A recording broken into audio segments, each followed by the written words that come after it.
Mangwanani mwalelepo vukenjani qeqwas vanave Africa. Welcome to Africa Good Morning, the news and current affairs show bringing you everything you need to know happening on the African continent and beyond. You are joined by Ashwin Berry and Glenora Shipura. Now, Ashwin, do tell me, what do you know about Parkinson's disease? Aside from the fact that it was once called the shaking palsy, not much. Well, today is Parkinson's disease, and Dr. Parkinson's first described the disease in an essay on the shaking palsy. He described a pattern of lessened muscular power, involuntary tremulous motion, even if these are supported. Now, there is a tendency to bend the body forward and to involuntarily switch from a walking to a running pace while the sense and intellect deteriorate. Let's take a look at this video on World Parkinson's Day.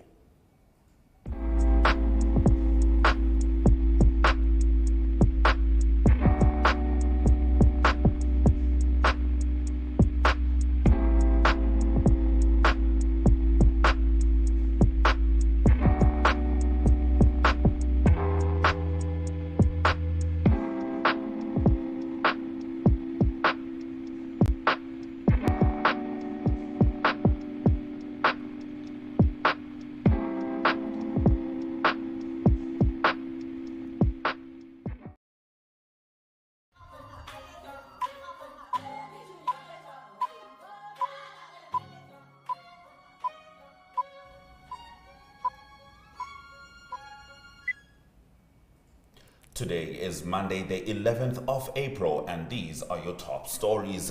More than 60% South Sudanese facing food crisis. More than 7.7 million South Sudanese, around 63% of the population, are facing a food crisis as violence intensifies in the country, the government and United Nations said on Saturday. The figure marks a 7% hike on the figure reported last year.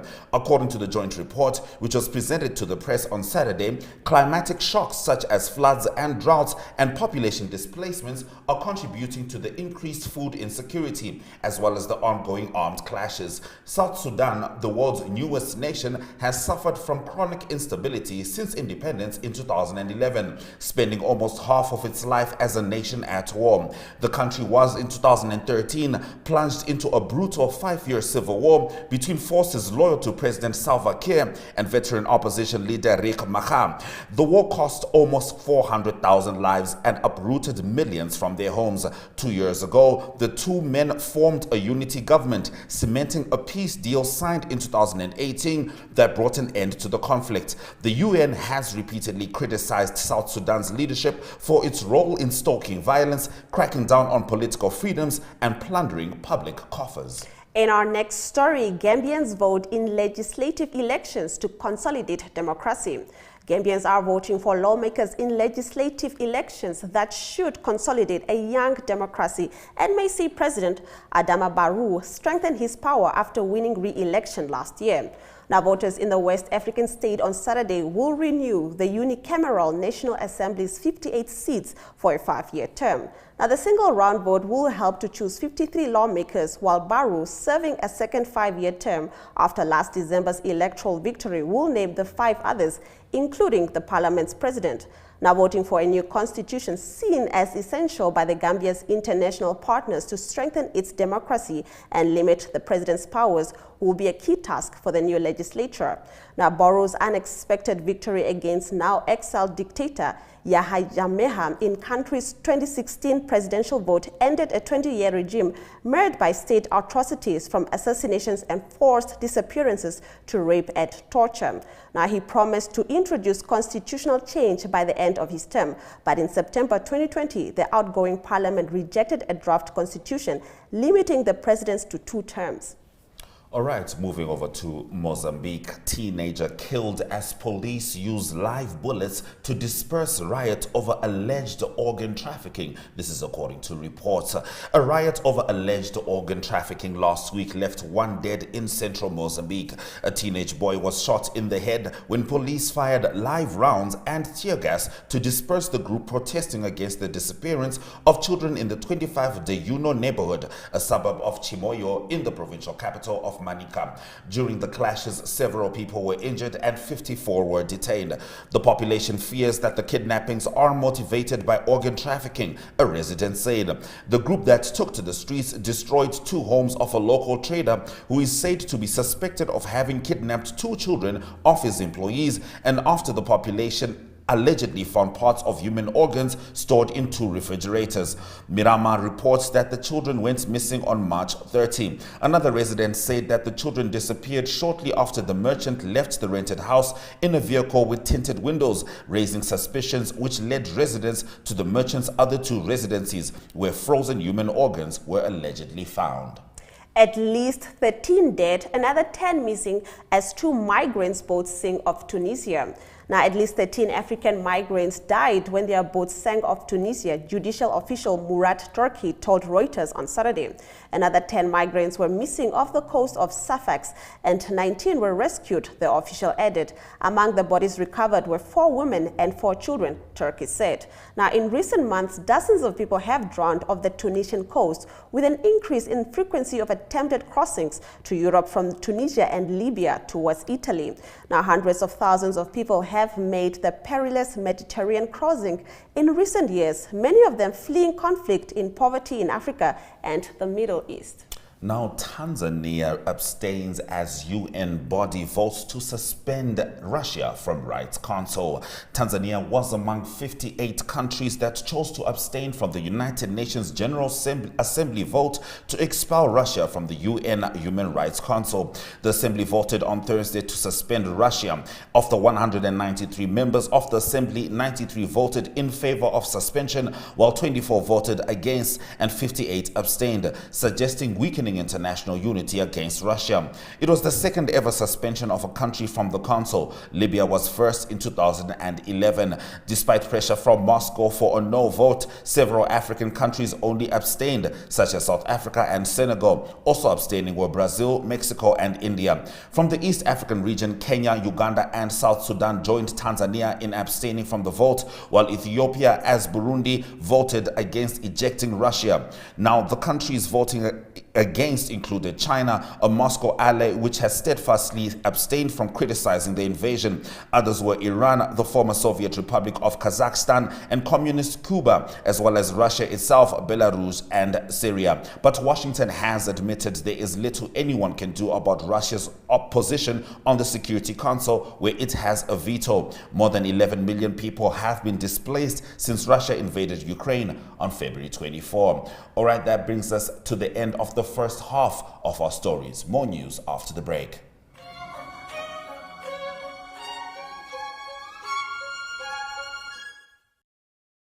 Choose your flex package with Paratus today. Sign up for ultra-fast fiber with the convenience of mobile LTE.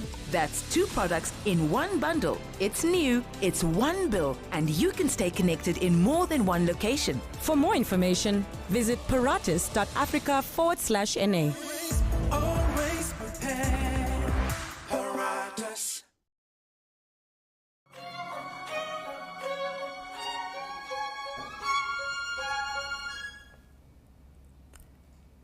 Welcome back to Africa Good Morning.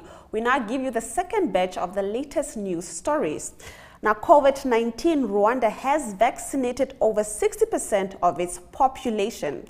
Now, Rwanda has become one of the few African countries to achieve the goal of vaccinating over 60% of its population against COVID-19. By the end of 2021, the East African nation had already administered vaccine doses to more than 40% of its 12 million citizens, now a number that reached the World Health Organization target for this period. Now, the country's vaccination rate comes behind the small island nation of Seychelles and Mauritius. To continue this trend, authorities in the capital, Kigali, have set up vaccination sites in busy public places like bus stations. Medical staff say between 200 and 400 residents receive jabs each day, and many of them have already registered for booster shots. Now, Rwanda remains an exception, as according to the World Health Organization, about 15% of the continent's population is fully vaccinated.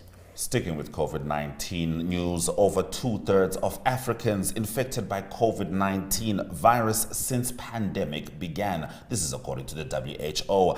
More than 2/3 of Africans have been infected by COVID-19 since the pandemic started, 97 times more than reported confirmed cases, according to a World Health Organization study published on Thursday.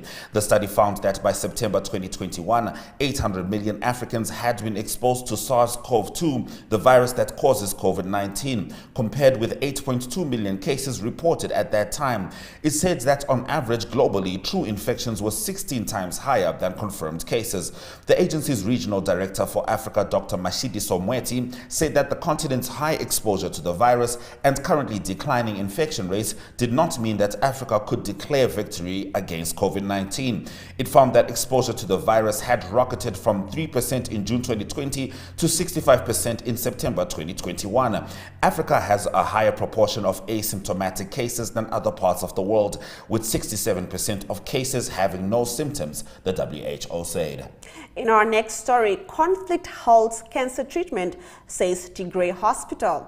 One of the biggest hospitals in the Tigray region of Ethiopia says the conflict there has prevented people with cancer from getting life-saving treatment. More than 1,700 cancer patients are at risk of death due to scarcity of everything from laboratory tests to chemotherapy drugs, doctors at Adeya Comprehensive Specialized Hospital tell the BBC. Now, the facility serves 9 million people in Tigray, and its medics say months of war have led to a near collapse of health systems in the region. Now, Adeya Comprehensive Specialized Hospital has called on Ethiopia's health ministry to send essential medical supplies to help ease the crisis and improve treatment for cancer patients. In the meantime, the hospital says it is no longer able to treat its pediatric and adult cancer patients, despite only launching its cancer care unit 5 years ago. Now in South Africa, Operation Dudula gets the green light to march in Durban. Supporters of Operation Dudula were turned away last week in Durban after the city turned down the organization's request to march. Operation Dudula is set to launch its KwaZulu-Natal branch through a march scheduled to take place in eThekwini Metro on Sunday. The controversial organization, founded in Soweto after the July unrest, is expanding its operations across the country. eThekwini Metro Police spokesperson Seo Parsad said an application to march was made to the police on Thursday, and agreements have since been reached on how the march would proceed. Now, at least 400 marchers and 40 marshals are expected to make their way to Smith Street on Sunday. He warned that no illegal and violent behavior will be tolerated. According to Times Live, local Operation Dudula leader Philani Gumede, arrested for alleged incitement of violence, was released on 5,000 Rand bail by the Durban Magistrates Court on Wednesday. Gumede was charged with incitement to commit public violence and contravention of Section 14 of the Cybercrimes Act, according to NPA provincial spokesperson Natasha Ramkisson Kara. Gumede has to report to a local police station every Friday between 6 a.m. and 6 p.m. as part of his bail conditions. In our next story, we're in Nigeria. A senior Islamic State-linked commander killed. Now, the Nigerian military says a senior jihadist commander and 19 other fighters killed to the Islamic State group have been killed during a multinational operation in the northeast of the country. Now, according to the military, Abubakar Danbudama and the other fighters were killed in a coordinated attack not far from the shores of Lake Chad, involving fighter jets from neighboring Niger and ground troops. Now, in recent months, the Islamic State West Africa Province militant group has grown in strength. It has been taken control of parts of rural northeast Nigeria, imposing taxes in areas that used to be held by rival Islamist group Boko Haram. Now, the Nigerian military has been on the offensive in recent months, but it has also had to deal with banditry in the northwest and attacks blamed on secessionists in the southeast. That brings us to the end of our top stories. Now, putting a spotlight on women in banking. After the break, I'll be talking to Reem Al Sharif, who is Rand Merchant Bank's Strategy and Business Development Manager. See you soon.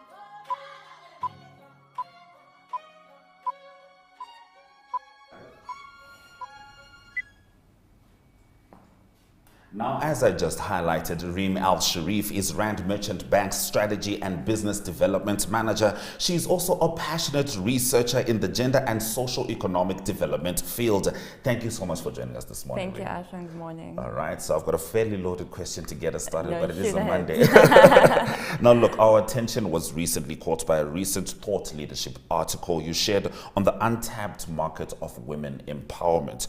You cited a recently published World Bank 2022 report, which measured the Women, Business and Law Index, which looks at gender equality from different vantage points. Now, what findings stood out for you in terms of gender inequality? Yeah, it's a very interesting report, and what really stood out for me is that in this day and age, they cited that around 2.4 billion women are not afforded equal economic opportunities. And this is more obvious in buckets like pay and parenthood buckets. And also what was really interesting and was very eye-opening was the large deviations between the different regions. I mean, out of all the countries that were part of this report, only 12 scored 100 out of 100. But what was also really interesting was the case studies and some of the examples that were cited in terms of what other countries are doing, in terms of actions on law reforms to really address some of those inequalities. All right. Now, you mentioned that COVID really slowed progress made towards achieving gender equality. What solutions would you recommend? You know, this is really a multifaceted and a multi-layered answer. But I think it starts with setting the intention that achieving gender equality is a national priority. And in my personal opinion, it starts also with women being given the tools to be active economic players in any economy. One solution is really trying to understand how legal frameworks impact the outcomes of women. So let's take the proposed Investment Promotion Act, for example. There needs to be an understanding of how it promotes women-owned businesses, how it promotes women employment, and how it even promotes procurement from women-owned businesses. And then the next step is actually enabling women-owned businesses to partake in the official and the active economy by giving them the tools, the skills, and the knowledge to be part of the economy. And once you achieve economic equality, this should then trickle and have a positive outcome on other social equalities and other matters as well. But the report, reading the report is actually a good step in understanding what are the gaps and then taking the relevant actions and reforms that are required. All right, now how do you feel a conducive environment can be created for women's empowerment, particularly in the business world? There's a lot that can be done, and already a lot of exciting things that are being done. Some organizations are really doing intentional and targeted efforts to develop their women staff or the women employees. And why I'm saying it's intentional and targeted is because women's experiences are a lot different from any other gender. So you have organizations introducing targeted development programs or targeting leadership programs just for women. But there's also a responsibility on the managers or the line managers themselves to equip their female or women subordinates to provide them the tools and the resources to thrive in their jobs, to own their roles, to feel confident, and to really own the decision-making process. But more importantly, is that women, they need to access the business world in the first place. And that's really the first step of empowerment.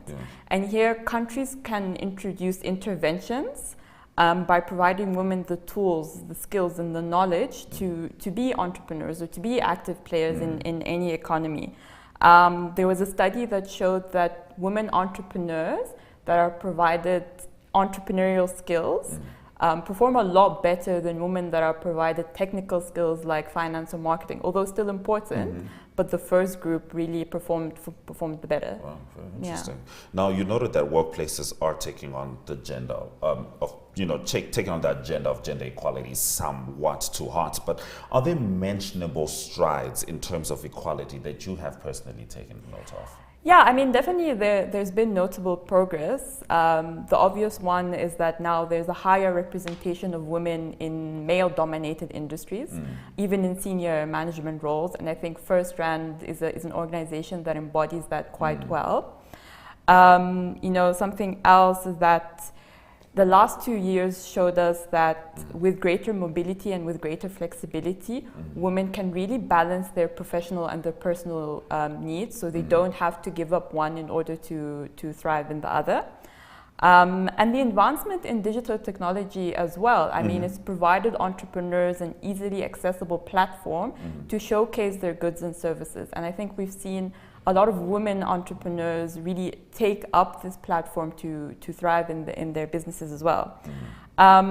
But also we've seen some countries recently are introducing laws and policies to fight discrimination and to fight violence against women.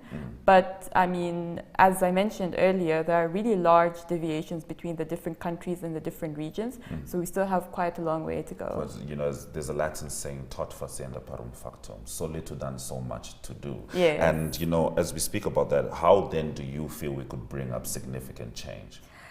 I really think all that I mentioned won't be a success unless two things happen. A, people are conscious of their unconscious biases, and B, people take active action to counter their unconscious biases. So in the end, it's all about a change in mindset. You can appoint as many women as you want in boardrooms, you can send as many women as you want to leadership programs, but all of this won't change unless behavior changes, unless in the boardrooms women are not undermined, they're respected, they're heard, they're valued. So really it's all about the individual change, and once the individual changes, this should reflect onto organizational change, societal change, and then hopefully national change as well. All right, so it's not just about announcing it, it's about being proactive. Exactly. All right, thank you very much for joining us. Thank you so much. All right, so we were just talking to Reem Al-Sharif, who is Rand Merchant Bank's Strategy and Business Development Manager. She's also a passionate researcher in the gender and socio-economic development field, and we were talking about women's empowerment and equality, and you said you have to change your unconscious bias, and after changing your unconscious bias, you have to act from it. Exactly. Wonderful. This is Still Africa. Good morning. More news after the break.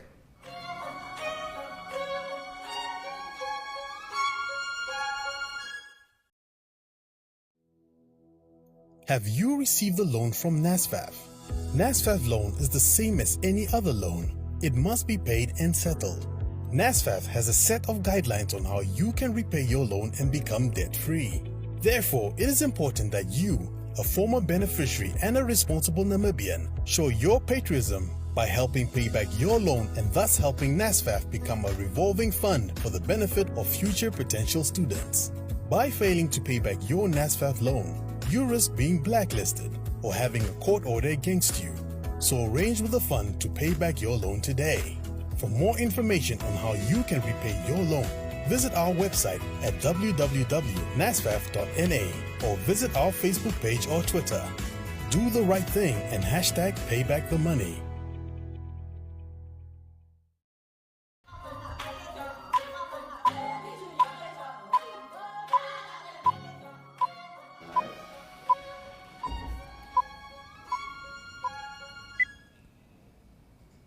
Welcome back to Africa. Good morning. Thank you for staying with us. Now we are giving you news all the way from Zambia. Good morning, Mike Sichula. Africa, good morning. I'm very well, thank you. How are you doing there? I'm doing awesome. Now I understand that one of Zambia's biggest cultural events, the Kuomboka ceremony, attracted thousands of both local and international tourists over the past weekend. Can you tell us more? Yes, this is one of the biggest traditional ceremonies. In 2020 and 2021, the ceremony was suspended due to COVID. But before that year, the ceremony also did not take place because of low water levels, because of reduced rainfall. As you can see from the picture, that is President Hakainde Hichilema, who was the guest of honor at this year's traditional ceremony. So basically what it means is the Komboka is the word in the local language, Lozi. It just means to get out of water. In today's Zambia, it is applied to a traditional ceremony that takes place at the end of the rain season when the upper Zambezi floods the plains of Western Province. So this activity was highly attended this year, As you can see from that picture, that is one of the peddlers who was hounded out of the boat because he broke the traditional beliefs of behaving in the boat, which is called the Narikwanda. So the king of the Rosi people moves from the land that is flooded, which is lower land, into the upper land, so that he is not affected by the floods. That boat you can see, which is called the Narikwanda, is paddled by close to 200, more than 200 people, somewhere 260 people. So it is a journey that takes about 10 to 11 hours, depending on how the peddlers are peddling, are doing the peddling.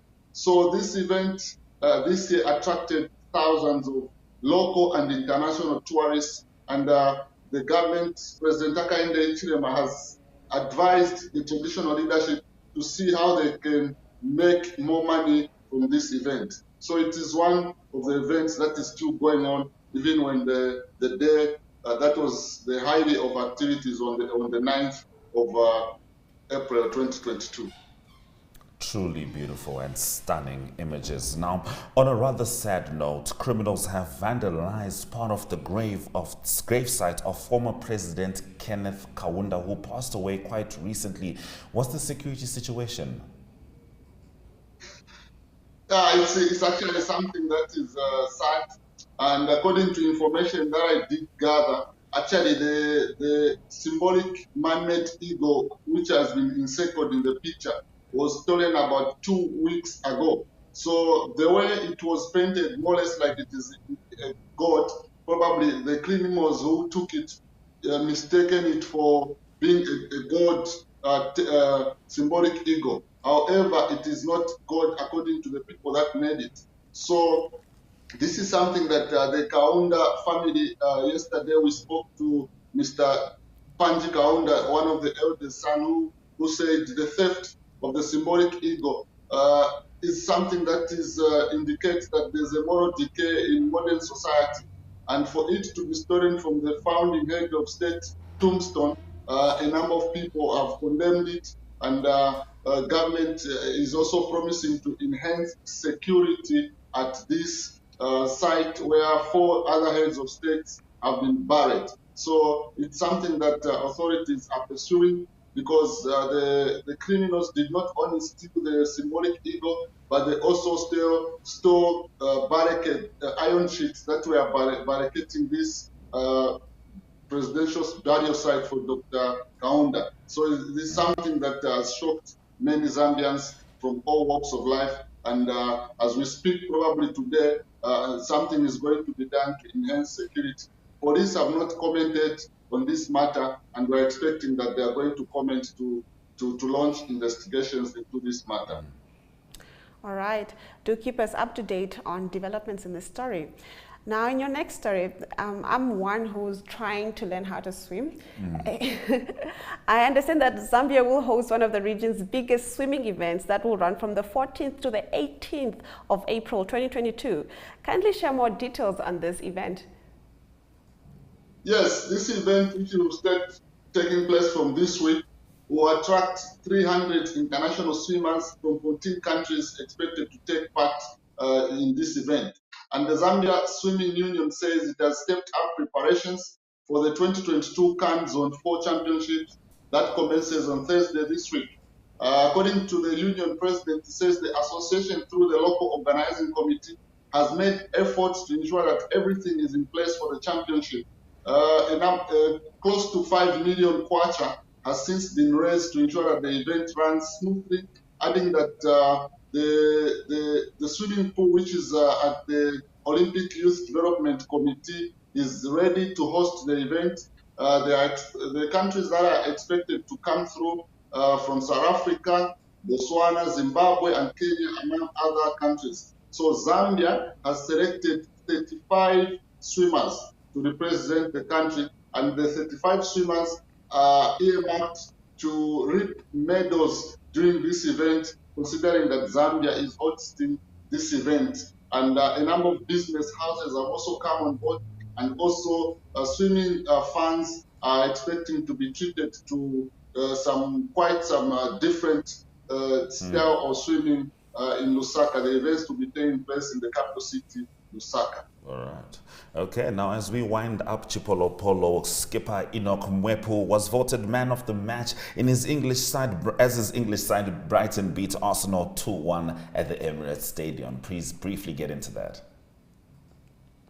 I hope there's a number of soccer fans in the studios and also our viewers will be able to understand that Enoch Mwepu did provide an assist and he scored the second goal to sink Chelsea Arsenal at the Emirates Stadium. He became the first Zambian to score at the Emirates Stadium. Though he did not complete the match, he was put out injured. However, at the end of the regulation time, he was voted man of the match. Something that he has described as incredible, considering that it was his first time to play at the Emirates, and coming out with one goal and providing an assist is so amazing, according to what he told his club website. So it's something that a number of Zambians are happy. And I believe Aswin from the Zambezi, the other side of Zambezi, is equally excited. Yes, I have to be. Look, I'm an Arsenal supporter, but I am African first, so I'm absolutely excited. Thank you very much, Mike, for bringing us the stories from Zambia. Thank you very much, Africa. Good morning. Thank you. Africa, good morning indeed. Now, if you're hoping for Africa good day, have a look at the weather forecast up next.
Welcome back to Africa Good Morning. Thank you for staying with us on this wonderful Monday morning.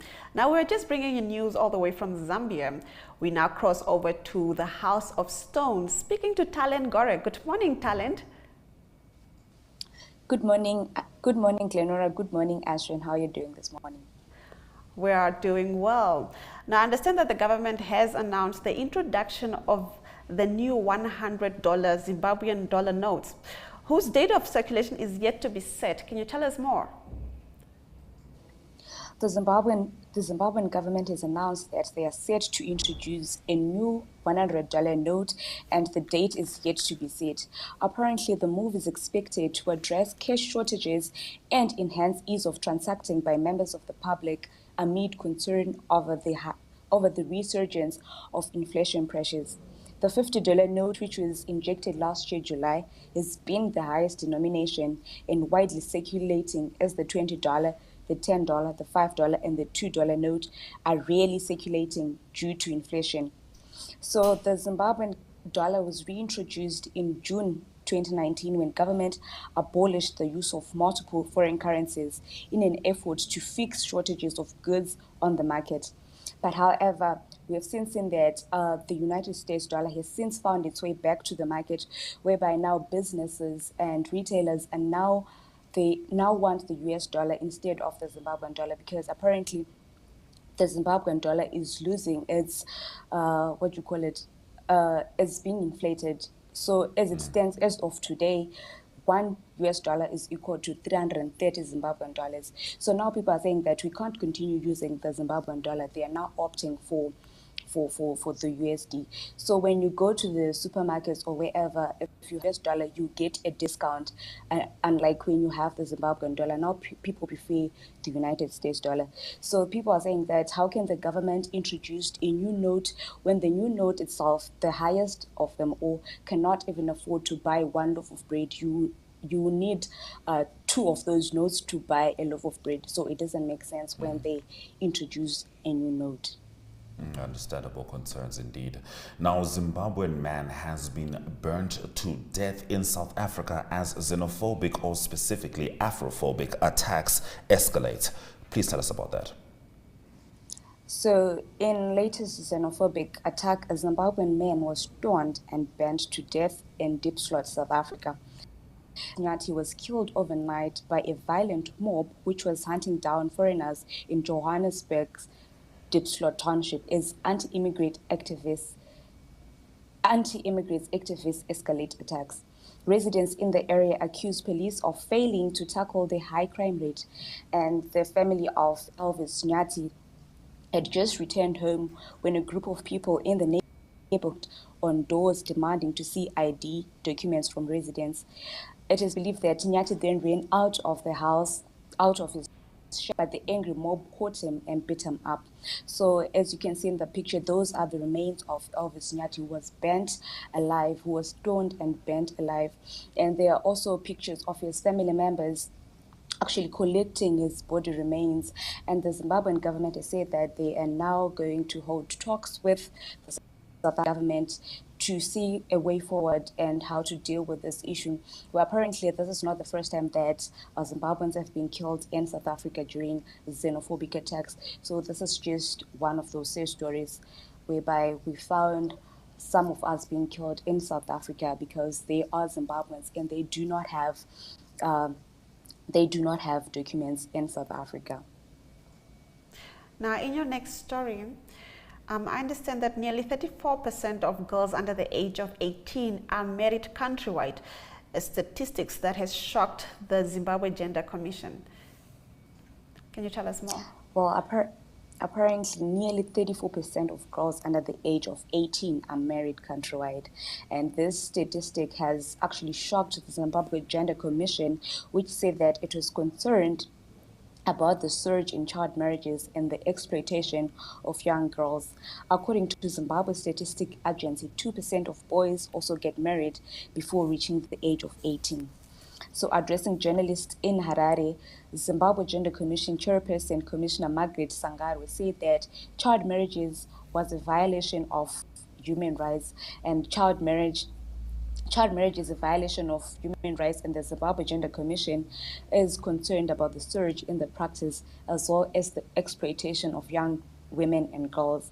The Zimbabwe Statistics Agency indicates that 33.7% of girls under 18 are married, which means that one in three girls under the age of 18 are married. They also cited that 2% of boys actually do get married before they reach the age of 18. So they're going to be working with the government to get to the bottom of this scourge that has been ravaging young children in Zimbabwe, both women and females and males. Indeed. Thank you very much, Talent, for bringing us the stories from Zimbabwe. You're welcome, and thank you very much for having me. It's always good having you here on Africa. Good morning. After the break, we start off our economic news stories in Nigeria. Stay with us.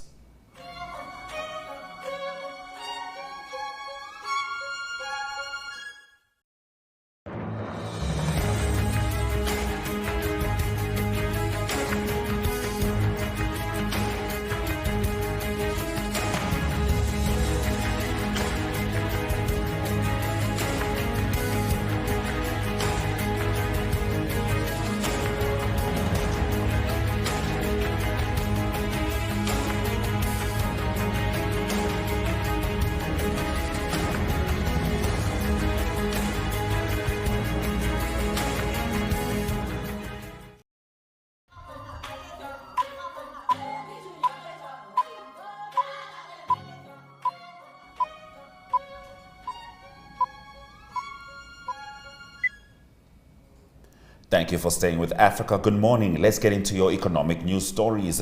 Nigeria's electricity grid collapses for the second time in a month. Nigeria's national electricity grid has collapsed for the second time in a month, the Federal Ministry of Power said on Saturday, leaving the parts of the country it serves, including capital Abuja and Africa's biggest city, Lagos, without power. The Power Ministry said the outage had occurred overnight. It gave no estimate of when the grid, which serves around 117 million people, would be back in operation. The ministry said in a statement that a detailed investigation into the immediate and remote causes of the recurring grid failure is ongoing, as was the process of restoring supply.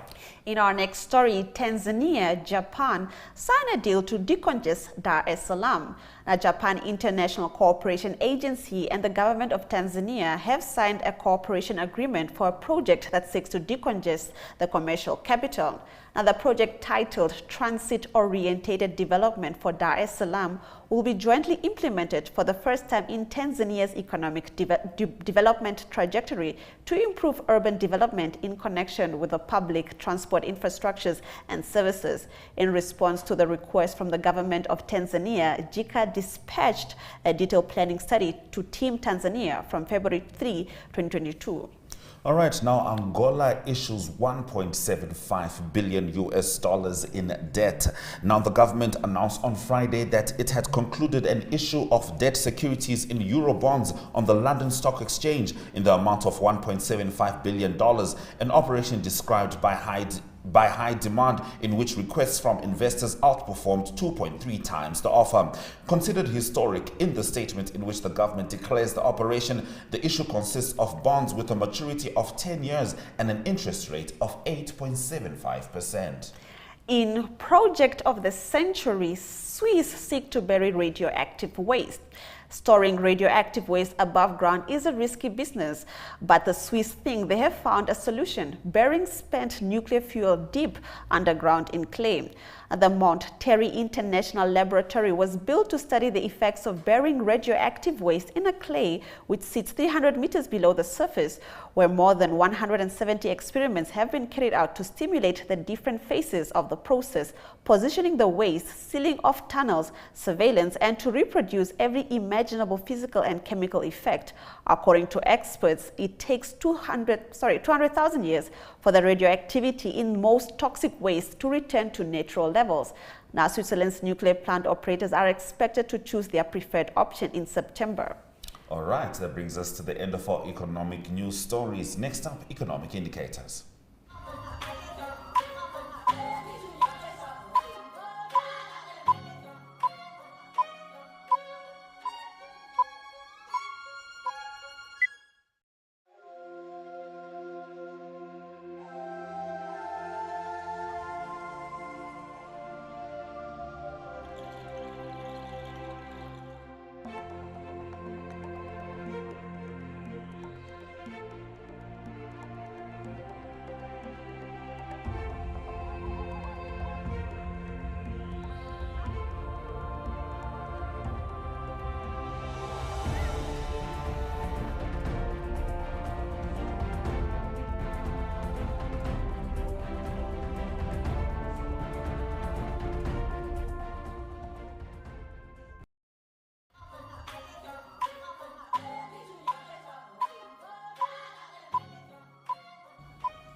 Now here to talk everything from the Tigers' return to US Masters to Manchester City sharing the spoils with Liverpool is Ari Hochart with our sports news stories. Ari, take it away.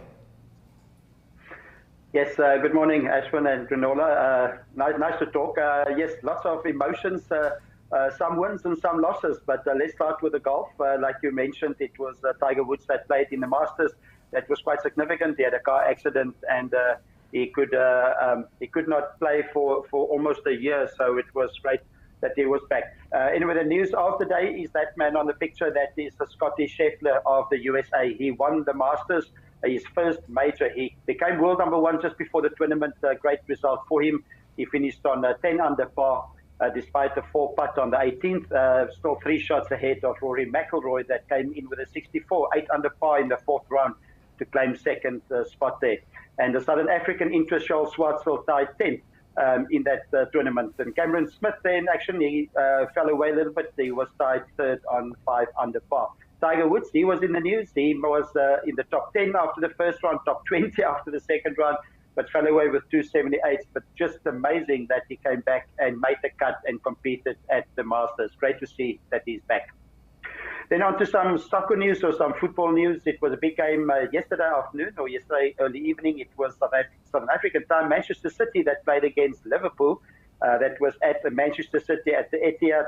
And a tight game, it ended in 2-2 draw of the two top teams in Europe at the moment, probably. And there's 1 point in it, 7 games to go. Still lots of soccer to be played. But at the moment, Manchester City leading but by 1 single point on the English Premier League. They still have a FA Cup semi-final coming up in a week and also a possible Champions League match also flashed there. So they're going to see a lot of each other still. Fight for top 4 real quick. It is Chelsea and Tottenham Hotspur that made the strong steps to be in the top 4 for Champions League. They had convincing wins. Arsenal unfortunately lost at home to Brighton, and then Manchester United also lost to Everton. So they lost some ground on the top 4 on the English Premier League. Then on to Grand Prix. It's an exciting Grand Prix season and a very different one to 2021. At the moment, nobody would have predicted that Lewis Hamilton and Max Verstappen will be 5th and 6th on the points after the first 3 Grand Prix. But they're battling at the moment. It is Charles Leclerc there in action for there in the photo. He won the Australian Grand Prix, his second win out of 3 in the season so far. He's leading quite convincingly with 71 points on the log. George Russell of Mercedes is second on 37. Simon Perez was second in Australia. And on that standings, that after 3 Grand Prix, it is Charles Leclerc 71. And then way back in 5th, 28, it's Lewis Hamilton. And in 6th place on 25, it's Max Verstappen. Max Verstappen didn't finish on the Australian Grand Prix. Again, reliability issues, mechanical issues. He fell out midway through the race. He didn't finish, and it was a 4th position for Lewis Hamilton in his Mercedes in the Australian Grand Prix. On to some rugby news. There was rugby played in Europe that was in the men and the women. First, the women that was in action there, that is England playing against Wales. England seems to be the team to beat in the Women's Six Nations competition. They beat Wales this weekend by 58 points to 5. England scoring one of their tries, and they're still unbeaten after 3 games. The other team unbeaten at the moment is France. France also played 3 games. They beat Scotland by 28 points to 8 over the weekend, and Ireland beat Italy 29-8. It's probably building up to the last game on the 30th of April when England play France in the last game of the Six Nations. That's action from Cape Town. That is the Stormers that played against the Bulls. That was in the United Rugby Championships. That is the Stormers that won a tight game there by 19 points to 17, a big north-south derby. And then it was also in Durban. It was the Sharks that beat the Lions 37-10. And one game that was played in Wales, it was the Scarlets that beat Cardiff by 49 points to 14. Still 3 games left for all the teams in this competition and all fighting for the top 8 for playoffs at the moment. Just lastly, quickly to finish off, it is cricket. South Africa playing against Bangladesh in a 5-day test in Gotv in the Eastern Cape. That's action from that test. The news from that is that tough ask for Bangladesh. They need to make 413 on the last day, on the 4th day today. They have 2 days to do that, but the problem is they're 27 for 3. Still 386 runs to get to the total. It's going to be a tough ask. There's a turning wicket, and probably they're going to find it hard to make that runs. So that's the 4th day of the test. South Africa Proteas playing Bangladesh. So that's the sport news for today. Hope your team did well, and we talk again sport in the week. Have a blessed and a great Monday, everyone. Bye-bye. Thank you so much, Ari, for bringing us the sports news update. Stay with us on Africa Good Morning as we bring you your highlights after the break.